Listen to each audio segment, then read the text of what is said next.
Hello, my name's Suzie Grogan, and welcome to this talk on John Keats' Poetry, Life and Landscapes, with a particular reference to his 1818 tour of the Lake District. Thank you so much for asking me to give this talk. It's wonderful to have the opportunity to give a talk on two subjects very close to my heart, the Lake District and, of course, John Keats, about whom I've written a book that came out last month to mark the bicentenary. It's called John Keats' Poetry, Life and Landscapes, which I hoped offered a new perspective, actually physically trying to retrace his footsteps, looking at the landscapes and the environments that had inspired him, where he'd lived and he'd worked on his poetry and as a doctor. And there are wonderful biographies out there, but I thought offering personal reflections would also give me an opportunity and a reader an opportunity to think about landscape and poetry and the ways in which they can nourish us, particularly at a time like this when we're in lockdown, and how important landscape to us and how it changes over even our shorter lifetimes. And as you know, over the years, I find that having loved Keats since my early teens, so over 40 years, I find that the way I've admired him and read him deeply and studied him has developed my responses as well. And I do think it's quite good for us sometimes and actually richly rewarding to do that and to actually reflect on how our feelings towards them change. Now I have to share my screen, so bear with me a moment. I'm hoping the technology works. Let's have a look. We want it from the beginning, don't we? There we go. Now, Keats himself said, "We read fine things, but never feel them to the full until we have gone the same steps as the author." Now, of course, you can talk about that in terms of being empathic, of understanding somebody else's motivation. But I took it literally because I thought that that would give me the opportunity to reflect on many different things. And certainly being able to follow in Keats' footsteps in the Lake District in a more formal way after I was diagnosed young with breast cancer, and looking for a way to motivate myself to get fit and also to raise money for charity, to kind of say a bit of a thank you for getting me through it. Keats's walk in the Lake District of around about 110 miles seemed a perfect opportunity. Before I start on that particularly, I just want to think a little bit about who we're following. Now, who's Keats the man? The Keats we are following in the Lake District, is it that archetypal romantic poet, the dreaming, unworldly, frail, consumptive, that is the vision that many had of Keats for decades, certainly the Victorians, and his friends fostered that in a way, the fragility of him, his unworldliness. But actually so much work has been done more recently, and to look at his letters and his poetry in more detail. And actually it turns out he was a pugnacious young man. He was the sort of chap that you'd want on your side in a fight, for example. He was eager. He was described as having a dauntless expression. And Fanny Brawne, after he died, Fanny Brawne was the love of his life. After Keats died, she said he seemed to have a spell that attracted his friends to him. And for me, when I was a teenager, the two pictures on the top left were my Keats. They were postcards I picked up at Wentworth Place, which is now Keats' house in Hampstead. They were both painted posthumously, interestingly enough. The left-hand one by Severn, the one on the right by William Hilton. And it's after a miniature that Severn painted while Keats was alive. And both make him seem mature and thoughtful and sort of looking into the future with the expression of greatness. Now, as I've developed my interest in him and studied him in more depth, the two on the right are actually more my Keats. And they were drawn, excuse me, they were drawn contemporaneously with Keats' life, also by Severn on the left, the charcoal sketch of about 1816, which was about 2 years before he undertook his walk in the lakes, and the one on the right by Charles Brown, with whom he shared Wentworth Place and the walking tour. And so they're now my eager, dauntless Keats and my thoughtful Keats, and I think they are now more the man that I was following on my journeys. For many, of course, Ben Whishaw is now Keats after the 2009 film Bright Star, wonderful film, which looked at the relationship with Fanny Brawne from Fanny's perspective. Ben Whishaw, marvellous, and reads Keats so well, his poetry and his letters, but just a tiny bit too frail for me. I tend to think of Keats as more the thin but rather muscular chap that Brown described him. And certainly he would have had to be very fit to have walked the hundreds of miles as he did on his northern tour. Now, I very briefly want to go through some of the landscapes that Keats knew before he went to the Lake District, just so that you can see the kind of things he would have had to compare with the first views of the lakes and mountains.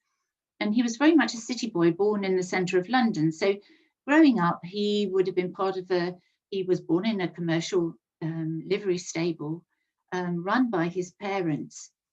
Opposite what we now call Bedlam and think of as Bedlam, the old Bethlehem Hospital. And it's right in the heart of Moorgate. It was 1795. The streets were full of people. It was the heart of the city. And lots of coaches and horses and different people travelling from all over the place. It was a wonderful place to be brought up in some respects. And now if you go back to Moorgate, you can find the Globe and Keats at the Globe, which picks up on the Keats connections. It's certainly very close to where the Swan and Hoop was. I think it's still one of those places where you can really sense the hustle and bustle of a busy commercial city.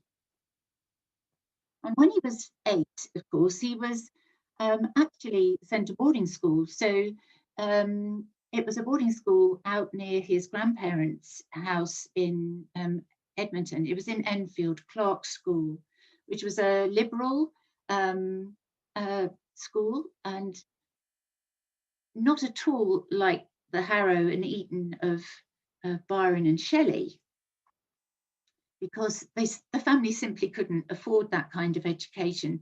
But he got a good, broad classical education. He had the opportunity to read in a good library. He read widely, and he won prizes for his translation. So although Byron would be sniffy about his education later, as Byron was very disparaging about Keats on a number of occasions, he would actually have had a very good background knowledge of the kinds of subjects he wrote about in the future. But of course, he left school at around about 14, and the thing that marks Keats out and in his early life is the number of tragedies he'd already had to deal with by his mid-teens. His father had been killed in a riding accident shortly after he started at Clark's, and his mother made a very hasty and ill thought through remarriage, which took her out of her children's lives for some time, and she only returned, having left them in the care of her parents. She only returned very poorly with TB, and Keats nursed her with great vigilance in her last months. And whether it was the loss of his parents, he had also experienced the loss of a very much younger brother and a very much loved uncle. Whether it was that got him in the idea of having a medical career, we don't know. There must have been reasons why he decided to study medicine. but certainly he started as an apothecary's apprentice with Thomas Hammond, local to his grandparents in Edmonton, and then went on to Guy's Hospital to study the final part of his apothecary's exams, which he passed first time.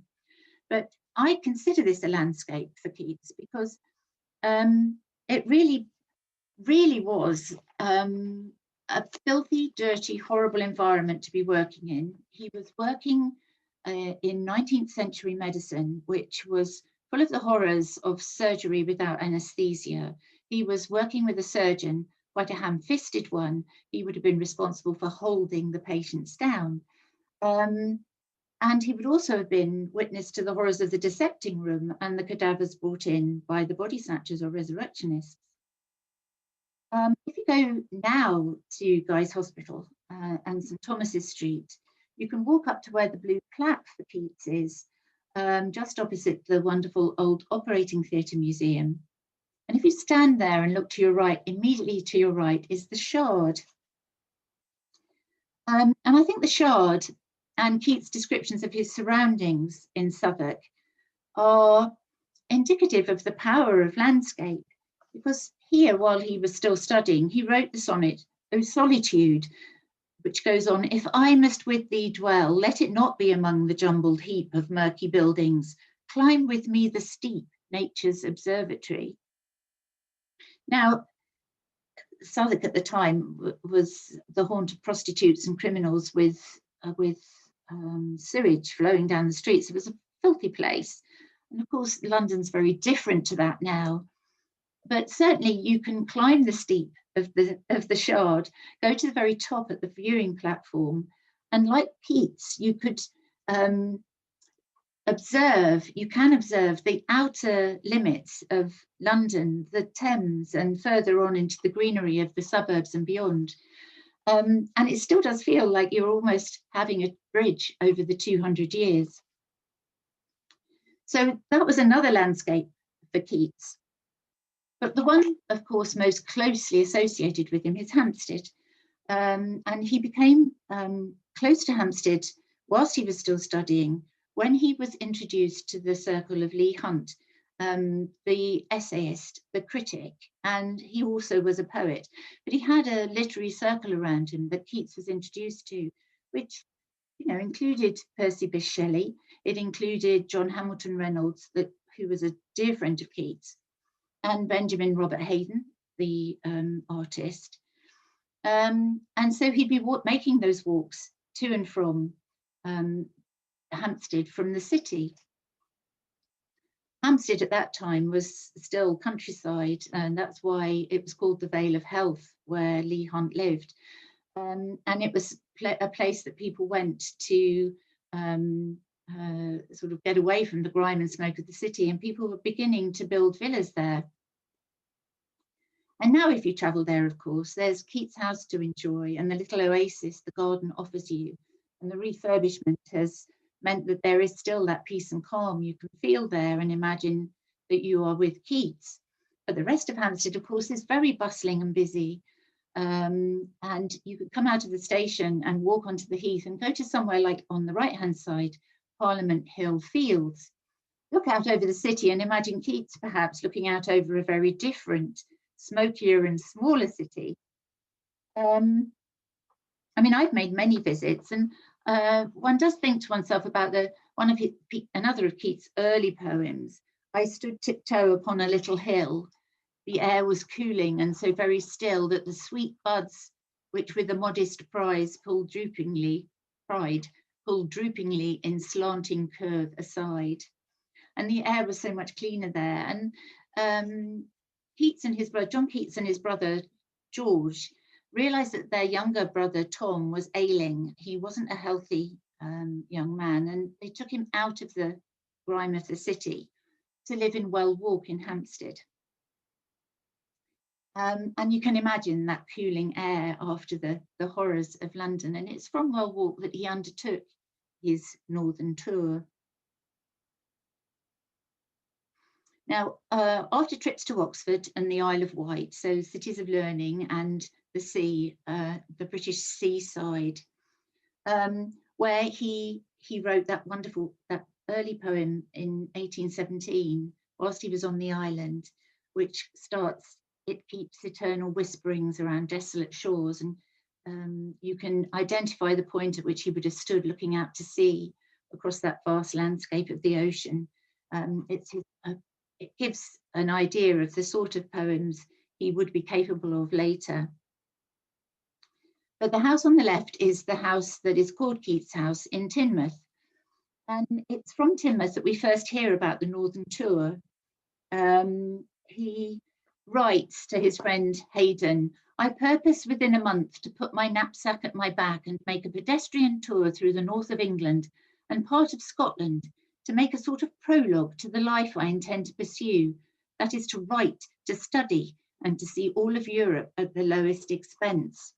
Of course, whilst he was in Teignmouth, he was actually nursing Tom, who had taken a turn for the worse, and George had been nursing him, but had to go back to London to prepare for his marriage and his emigration to America. So Keats was about to lose one brother to tuberculosis and another to emigration. And it was a great loss in his life, another great loss. He wrote, as he was there with Tom in pouring rain that lasted for weeks. He talked of Devon's urinal qualifications. He wrote, "I lay awake last night listening to the rain with a sense of being drowned and rotted like a grain of wheat." And other famous letters were written from there. His famous letter about the mansion of many apartments was written to his friend John Hamilton Reynolds. And the journey out of the second chamber, the chamber of maiden thought, and into the dark, he understands it, is an exploration Wordsworth has already started when he wrote Tintern Abbey, and where Keats himself needs to follow, which is, his intention in that quote from his letter to Haydon, is he wants to expand his horizons and to search those darker passages. And so it begins. We're actually on at last to the Lake District. In the same letter where he talked about the Northern Tour, he said, "I will clamber through the clouds and exist," which I think is a wonderful quote, and certainly it's sort of describes the feeling we get getting to the top of a fell, perhaps. The map on the left shows the sheer distance he travelled in his Northern Tour. From the bottom where he started around about Lancaster, he travels all the way up to where he catches the boat from Cromarty at the end. It's around about 600 miles. He walked about 110 in the Lake District, and the map on the right has been kindly given permission by ITV Borders, for whom I did a piece to camera about Keats in the Lake District recently, and it gives a picture of the journey in the lakes, moreover on the eastern side, but very much along a tourist route, which is now covered by the A591. And as I said, it's around about 110 miles. Now, my trusty guides, when I was going to follow in his footsteps, are the wonderful A Walk After John Keats by Nelson Bushnell, which was published in 1936. Changes have already been wrought on the landscape by tourism, and he bemoans the tar macadam and the charabancs, as he calls them. He's an American. He has a very American perspective on the British countryside, but it is a fascinating book. I'd highly recommend it, because the changes, obviously, in the 21st century are also magnified, but his observations are acute, and he tried to walk in the same distances as Keats and Brown, which was a long way, often 20 miles in a day. And I also took with me the wonderful Walking North with Keats by Carol Kairos Walker, a photographic record of her journey in Keats' footsteps. And also, I took my Keats letters with me, my 2-volume Hyder Rollins. Keats walked in the north with Charles Brown, his good friend. Brown was a seasoned traveller, and I think it's interesting to note that actually this was a time when travel writing was becoming very popular, and Brown kept a journal, some of which was later published. And this journal writing and the journal letters that Keats wrote to his brother Tom, largely to his brother Tom, also to George and to Fanny, his much younger sister, are some first examples of travel writing. We don't know which guides for certain that Keats and Brown used.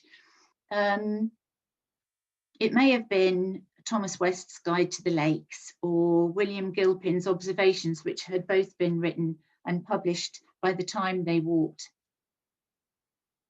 Now, like Keats and Brown, I started out on my walk in Lancaster, which they don't describe really in any detail.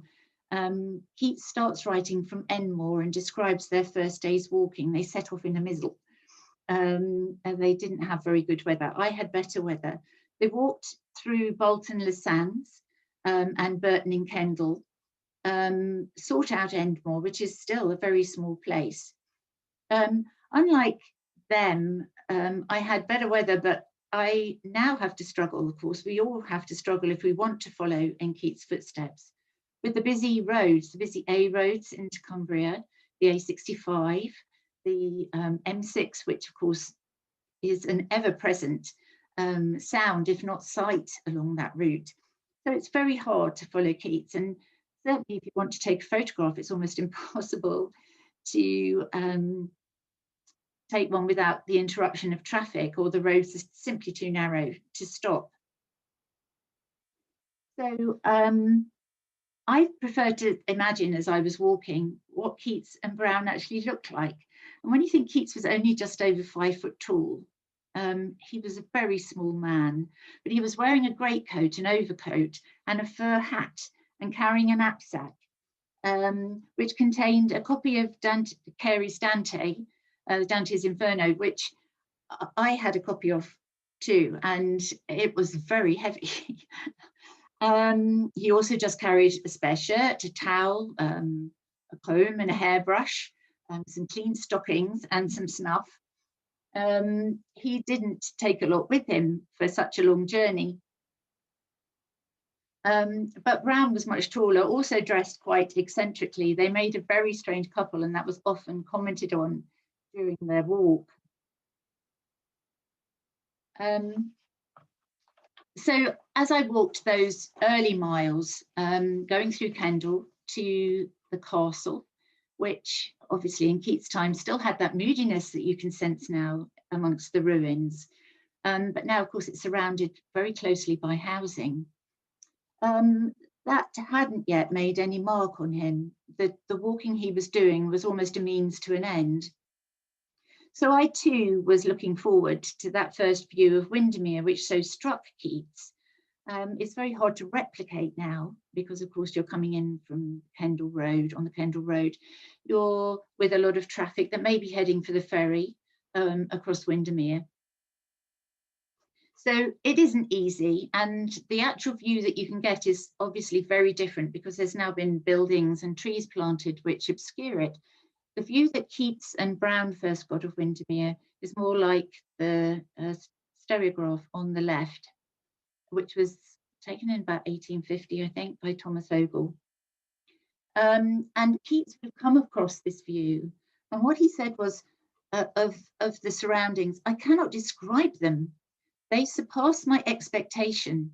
Beautiful water, shores and islands, green to the marge, mountains all around up to the clouds. And then a clear precursor of writing to come. The two views we have had of it are of the most noble tenderness. They can never fade away. They make one forget the divisions of life, age, youth, poverty, and riches, and refines one's sensual vision into a sort of North Star that can never cease to be open-lidded and steadfast. Now, if you've read Keats' poetry, that will immediately, I expect, be reminiscent, and will bring back Ode to a Nightingale, where as the nightingale flies off, the poem says, "Fade far away into the forest dim." And there's the sonnet Bright Star, dedicated to Fanny Brawne, where it says, "Bright star, if I were steadfast as thou art." So already Keats is building up a body of writing that he can reflect back on when he is looking back over his trip. Brown said that Keats thought that the view must beat Italy. Obviously, he'd never seen it, but he was so surprised by the extraordinary landscape that he thought nothing could be better, nothing could surpass it. Now, the inn they mention, where they caught trout in Windermere, and they cooked it for dinner at the White Lion, which is now on the right-hand side of the slide here. It's now a Costa Coffee amongst a small shopping complex. And that brought back a reflection, because actually in Keswick, the hotel he stayed at in Keswick has also got a Costa Coffee underneath it. And of course, that's a direct reflection, really, of how things have changed over the 200 years. In those days, it was the inns that provided refreshment to the weary travellers. And maybe now, these ubiquitous coffee franchises are the equivalent today of where we would stop to have a welcome break.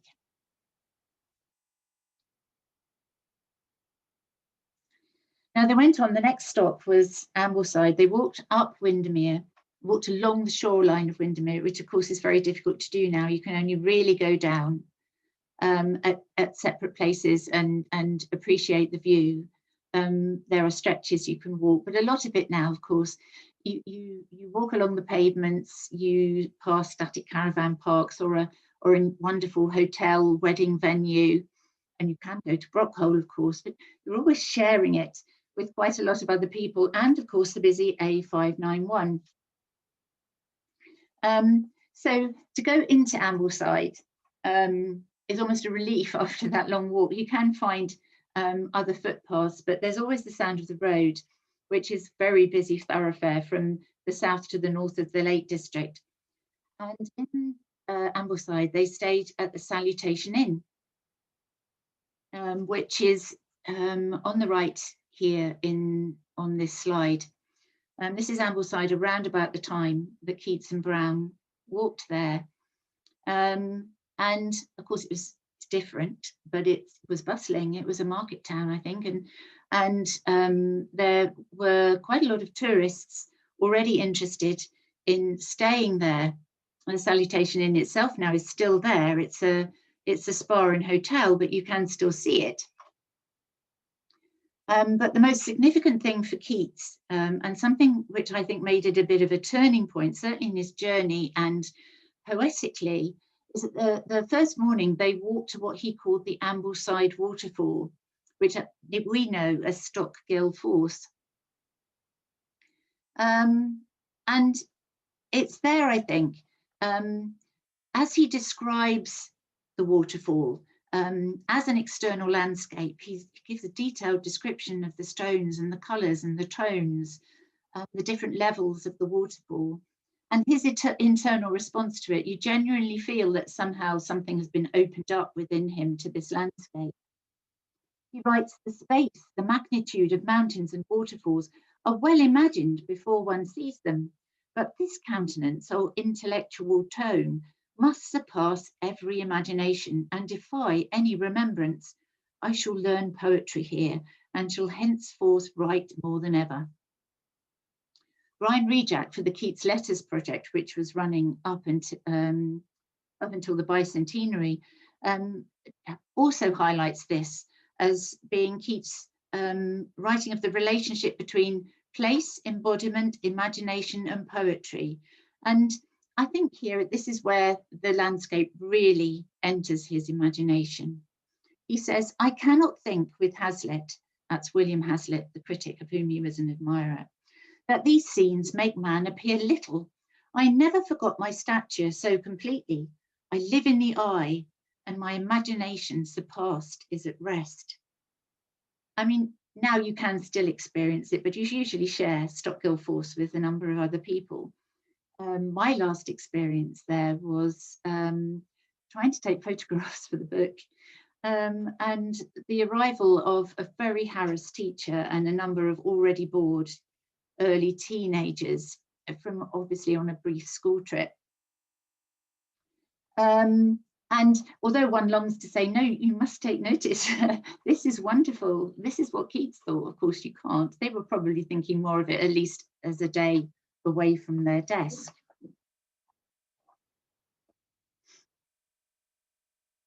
They set off from Ambleside for Rydal Mount, Wordsworth's home at the time. He had already been somewhat disenchanted with Wordsworth, as he'd found out at the White Lion in Bowness that Wordsworth was canvassing for the Lowthers, who were the Tories, in the forthcoming election, against Brougham, who was the Liberal Whig, much more Keats' take on politics at the time. But he was still keen, as an admirer of Wordsworth, to meet him again. And when he got to Rydal Mount, Keats wrote, "He was not at home, nor was any member of his family. I was much disappointed. I wrote a note for him and stuck it up over what I knew must be Miss Wordsworth's portrait and set forth again." It's funny, it's kind of what that, I walked this stage with my son in his late teens, and it has that feeling of longing to meet someone, being disappointed, but kind of covering it up, and a sort of petulance to it. Oh, it didn't really matter. I just carried on walking. But it did. It was a deep disappointment, one of a few on the walk. Brown thought that Rydal Mount does, it still does have, he said, a wonderful situation. But still, it was I don't know, it was a part of the walk they didn't seem to enjoy that much. Maybe it was the disappointment, because they walked on past Rydal Water, which I always think is a very sweet lake. And Brown thought, he said, it did not greatly please us. It is small. Besides, there's not enough wood about it. The number of reeds which I disliked while passing gave a shadowing in of the banks. I've had some wonderful walks. I didn't walk along the A591, as of course Keats didn't have to. I went up on the Coffin Trail and down and round the whole lake. And for me, what it brought to mind most of all, with the reeds, the reed beds, and yes, the shadowy nature, was the first verse of La Belle Dame sans Merci, the ballad that Keats was to write early the next year, just a few months after he returned. It says, "Oh, what can ail thee, knight-at-arms, alone and palely loitering? The sedge has withered from the lake and no birds sing."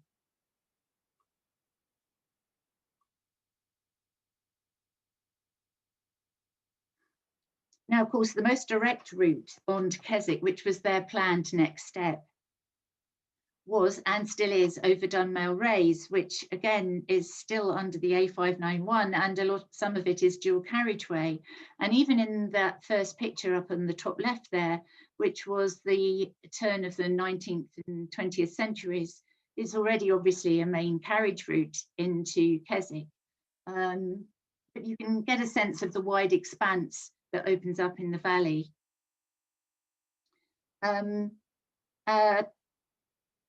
They first of all went from Grasmere to Withburn. They walked that stretch over Dunmail Raise from Grasmere to Withburn. And Withburn was a place that they then stayed overnight in somewhere called the Nag's Head Inn, which apparently is rumoured as popular with the lake poets.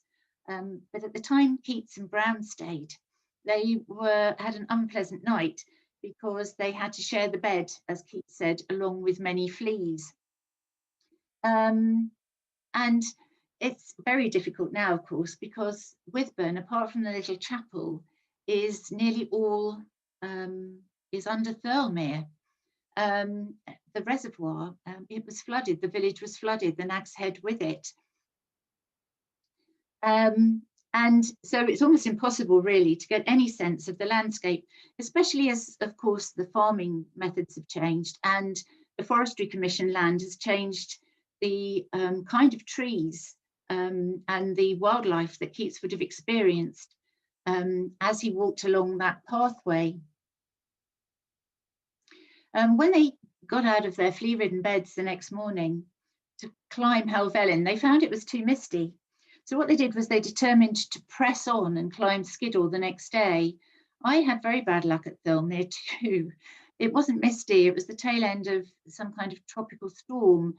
And branches were crashing down around us as we tried to walk around the back of the lake. And we had to stop. And I still haven't repeated it. I've repeated parts of the route since, but as there's not much Keats left there, I haven't ever really tried too hard again. There's other more beautiful viewpoints. Oh no, I want to go back. That last image at the bottom there is of a view, a painting of a view of Keswick and Derwentwater, not dissimilar, later, slightly later, but not dissimilar to the one Keats would have seen. And of course, they walked from Whitburn to Keswick again before breakfast. It's 8 miles and they hadn't eaten. But when he saw Derwentwater, Keats said, "The approach to Derwentwater and Keswick is rich and magnificent beyond any means of conception. The mountains all around are sublime and graceful and rich in colour, woods and wooded islands here and there." So Keats has refined his response from that first one of Windermere. He's becoming used to the landscape. Derwentwater, the response to Derwentwater, he sees more in it than that first view of Windermere. He recognises its particular beauty and the particular colours which we all can notice still on the fells around Derwentwater. They particularly reflect the water beautifully, the purples and the different colours of the heather on the sides of Cap Bells and Maiden Moor, for example. And they stayed in Keswick, and but they didn't stop after their 8-mile walk other than to have breakfast. They decided that they would do the circuit of Derwentwater, which is around about 9 miles. It's no small walk in itself, and also stopped off at the Falls of Lador. Now, he wrote of the Falls of Lador, "I had an easy climb among the streams, about the fragments of rocks, and should have got, I think, to the summit, but unfortunately I was damped by slipping one leg into a squashy hole." Now, Keats' popularity today, I think, above perhaps some of his contemporaries, certainly the second generation Romantic poets, is because he's really relatable to most of us. He's kind of one of us. Robert Browning, thought it was crass, I think, of the public to want to know the minutiae of a poet or writer's life. But you know, the fascination for Keats is often built up because of the immediacy of his descriptions in his letters, and the reality of it. You know, how many of us have done that walk or done any walk, having trodden in a very wet puddle or stream and walked another 8 miles or so with wet socks, and that really brings that to mind. Perhaps more seriously, he was also impressed, Keats, by how the falls oozes out of a cleft of the perpendicular rocks lined with trees. And Nelson Bushnell points out that in Ode to Psyche, the final stanza, perhaps you can see some of that reflected in "Far, far around shall those dark clustered trees fledge the wild ridged mountains steep by steep." I adore the walk round Derwentwater, especially that bit immediately under Cap Bells and on with a view over the lake. It's wonderful, and the Falls of Lador have always, the attraction to them has eluded me. It's either always been raining so hard you can't look up at them without goggles, or most recently it was very dry. There was hardly any water, and there were big boulders around what is the Lador Falls Hotel now, which is a very high-class wedding establishment and quite developed now. So it's almost a relief to get back onto that circuit of Derwent water. And it's a wonderful walk, but even at the end of that, which is another 9 miles onto their 8 miles from Withburn already, they ordered their dinner and decided they would walk up to the Castlereagh Stone Circle. Keats writes, "On our return from the circuit, we ordered dinner and set forth about 1.5 miles on the Penrith Road to see the Druid Temple. We had a fag uphill, rather too near dinner time, which was rendered void by the gratification of seeing those aged stones on a gentle rise in the midst of mountains." Yes, wonderful. Castlereagh always seemed better at its best when there were no tourists. And again, that dichotomy, that feeling that, as Keats and Brown had, with some caustic comments occasionally about tourists, I felt the same. I wanted the place all to myself, but of course one has to recognise that one is a tourist oneself. And this is definitely brought home to us all, I think, now by lockdown, when only local residents to the area are free to wander the hills. And somewhere that so many of us feel like home. I mean, I'm certainly not the only one who feels that it's kind of a spiritual home. One feels excluded from it. And I think that's the interesting point about, the importance of the landscape to us. It does have the importance that we feel deprived of it if we can't enjoy it ourselves, despite the fact that really we have no more right to it than anybody else. Castlereagh actually definitely comes out in Hyperion when Keats writes, excuse me, I must put my glasses on. "Scarce images of life, one here, one there, lay vast and edgeways like a dismal cirque of druid stones upon a forlorn moor, when the chill rain begins at shot of eve in dull November." For me, these miles that they covered in this one day took 3 days, and I've repeated it many times, and I'm still full of admiration for the miles they covered. I know Wordsworth did it. They were used to it, living in that environment. This is relatively new to Keats, these kinds of distances, and I think I would defy anyone to say Keats wasn't worthy to tie a lake poet's bootlaces. After that day, he had earned his boots, I think. And not satisfied, they got up before breakfast the next day and they climbed Skiddaw. It's interesting because the responses of Keats and Brown are quite different to Skiddaw. A mist came down before they reached the summit, which I think frustrated Brown more than it frustrated Keats, who said that he'd seen glimpses through wonderful views, and that he felt as if almost that feeling of elevation, that when you have a cold bath, that sort of feeling. And he wrote, "I felt as if I were going to a tournament, simply the excitement of it." Charles Brown wrote, "If you would be delighted with a garden, it is surely better to walk in it than to stare down upon it from a garret window." And I think that's kind of how I'm grateful for that comment, because for people with mobility issues, and I write in the book of my lymphedema, it's primary inherited genetic lymphedema. It means I do have restrictions on my mobility. I find climbing hills very difficult, not impossible, but difficult. And so a lot of my walking is at low level. And not just me, I think Ruskin also said that you can enjoy the Lake District from the low levels. And I do feel grateful to Brown there, because his words offer me a little comfort. It is quite possible to enjoy walking in the garden of the lakes, as well as climbing those wonderful fells. Now, the same day, they walked on, which would have been at least about another 12 miles, I think, from Skiddaw to Irby. So they did a walk and a mountain climb in that day. I had time then, as we were coming out of the national park, to reflect on my reasons for walking, as Keats did, as he covered the miles. Had it brought me closer to Keats? Yes, in a way, as I'd sort of tugged and fagged up and down paths that were at least close to the ones that he'd walked. And comparing and contrasting then and now had really brought home to me what Keats was experiencing as well as what I was experiencing.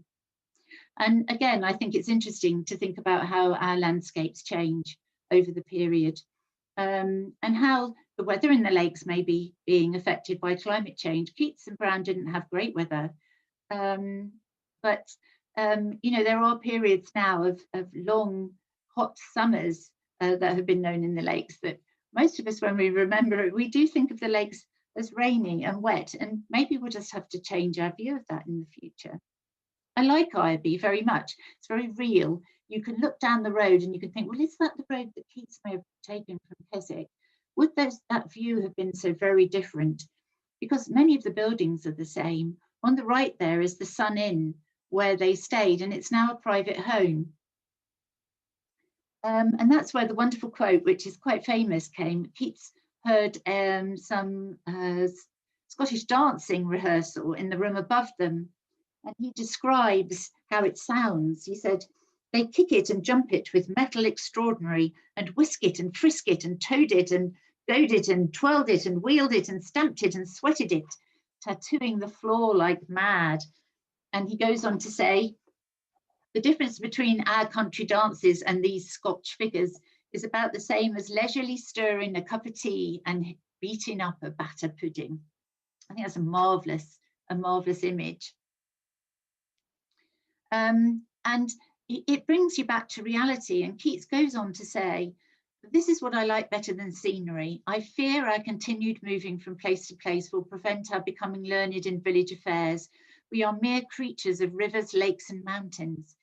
You know, this is reminiscent of that negative capability, that view, that openness to the world that he had described in an earlier letter, without searching for fact and reason, as he said.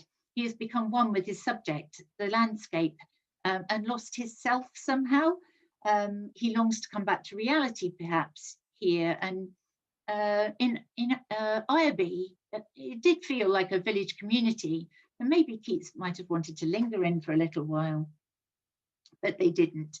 They swept on up to Carlisle, which was a disappointment to them. It was a disappointment to me. I always think I've not seen the best of Carlisle either.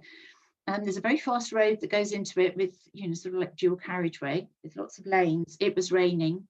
The castle was windswept looking, and we quickly cracked open a bottle of Carver and got back in the car. And it feels like that should, in part, should also have been the end of Keats' walk, because after that, when they caught the coach, they didn't think that the countryside, Brown said, wasn't interesting enough for them. I think that's deeply unfair. It wasn't interesting enough for them. So they caught a coach to the start of their Scottish tour in Dumfries. And actually, the Scottish part of the tour was very fatiguing. And you just feel that if he'd left it there, he'd still had a wonderful store of new images with which he could have drawn on for his poetry.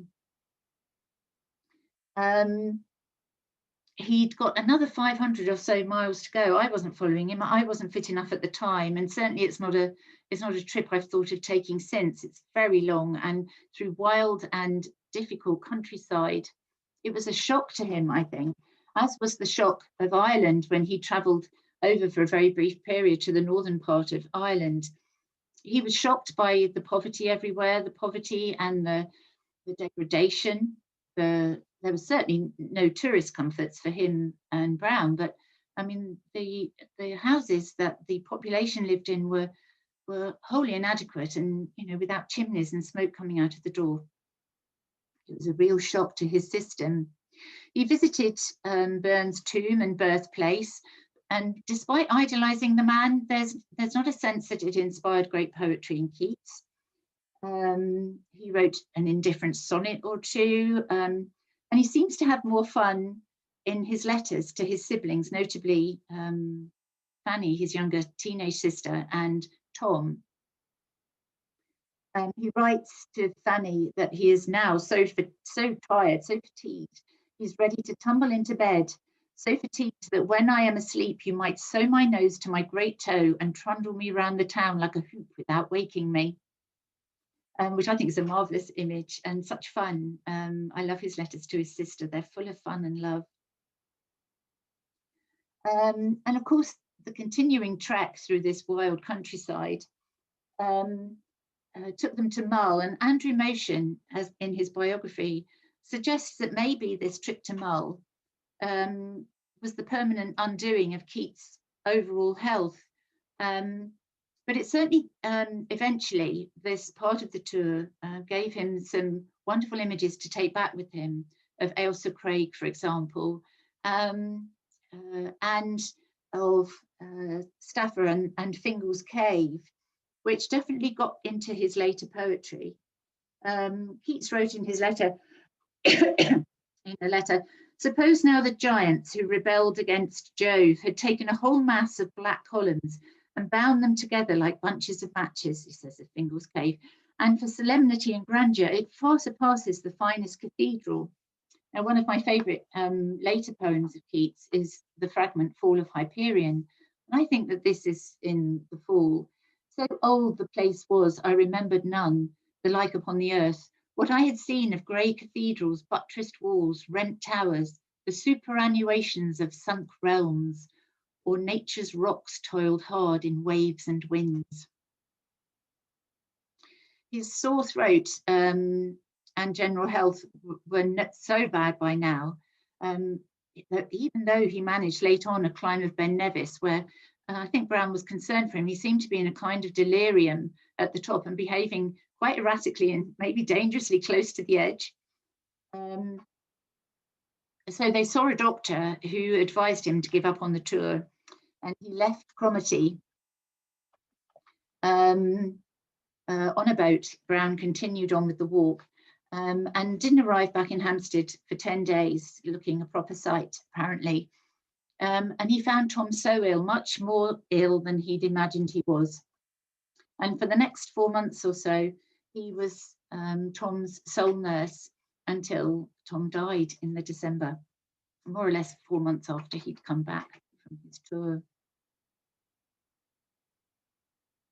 Now, there's so much to say, but for another time, perhaps. After his return, of course, he met Fanny Brawne, to whom he became unofficially engaged. He was the love of his life, but he loses Tom in the December. But he's begun his living year, as Robert Gittings calls it. And most of the poetry for which he's best known is written in that 14-month period from the autumn or the late summer of 1819 to the late 1820, late 1818 to late 1819. Sorry about that. In the early new year, he went to Chichester and Bedhampton, stayed a very short period in Chichester, and it didn't seem to make much impression on him. And today they have adopted him, and this statue on the left here has recently been installed. It's rather a wonderful statue, but he's sitting on a bench on what is now a very busy junction, very close to the house he actually stayed in, but not for very long. And he's outside a restaurant. When I went, it was a restaurant anyway, and he looks a bit like he's waiting for a date. But the tourist application, rather the planning application, said that it was a tourist opportunity and people could say that they had sat down and had their photo taken with Keats. So somewhere like the Lakes, that hasn't really adopted him at all, even though it had such an impact on him. Chichester, which really, it was Bedhampton close by that inspired the wonderful Evis and Agnes. Chichester has properly adopted him. And then, of course, he wrote the great odes back in Hampstead at Wentworth Place, largely. He went to the Isle of Wight in the summer of 1819, ostensibly to write a play called Otto the Great with Brown. And then he wrote from there some very passionate and intense love letters to Fanny Brawne, which when you think about it now, an 18 or 19-year-old would be quite frightened of that intensity. Fanny seems to have dealt with it quite well. I think she was a strong young woman who was able to stand up to Keats because he became quite needy at times. He found some peace in Winchester, where, of course, he wrote the wonderful last great ode to autumn, seasons of mists and mellow fruitfulness. And the Fall of Hyperion came around about that late period. But after that, most of his poetry, his best poetry, has been written. And on the 3rd of February, 1820, so about 3 or 4 months after Winchester, he had his first hemorrhage. He hemorrhaged blood, and he knew what that meant. He'd worked as a doctor, of course, he'd nursed Tom and his mother. But of course, the doctors and his friends, and perhaps Keats himself sometimes, were in denial. They bled him and they starved him, told him not to see Fanny, not to write poetry. And really, it was a miserable existence. And doctors and friends thought that he wouldn't survive another winter in the UK, in England. So they raised the money for him to go to Rome with Joseph Severn, the artist, who nursed him to his death only 4 months so later, on the 23rd of February. And he's buried alongside Keats in the Protestant cemetery of Rome, which is like the final Keats landscape. You share it with a lot of stray cats who seem to be the spirits of those buried there. It's an irony, I think, almost the final irony, that Keats, who'd not been able to afford trips to see the wonderful classical statuary and buildings that he'd written about, was too sick to appreciate them when he actually got there. I heartily recommend the output from the Keats 200 project up for the bicentenary on the 23rd. There's still lots left online to enjoy, talks and discussions about his letters. What makes Keats so great was a wonderful talk. It did seem after the post-mortem that it's only Keats' strength had kept him going for so long. His lungs were absolutely destroyed. Even though he would have liked to have died sooner, it was deeply, deeply distressing death. And I think that is witness to the fact that he wasn't that weak, fading, consumptive poet. Consumptive, yes, but he had an inner strength that meant that he survived for so much longer than anybody should have done. I suspect most people watching this talk love poetry. I've always thought that this quote from Keats was very perceptive. We hate poetry that has a palpable design upon us, and if we do not agree, seems to put its hand in its breeches pocket. Poetry should be great and unobtrusive, a thing which enters into one's soul. It does not startle it or amaze it with itself, but with its subject. I mean, Keats may not be your poet as he is mine, but there's a poet out there for everyone, I believe. And I think that you will search, you will find someone who speaks to your soul, as Keats suggests. Someone from past or present. And the same applies to landscape. I think many feel the lakes, as I said, home, and I certainly do, even though I'm firmly rooted in the home counties.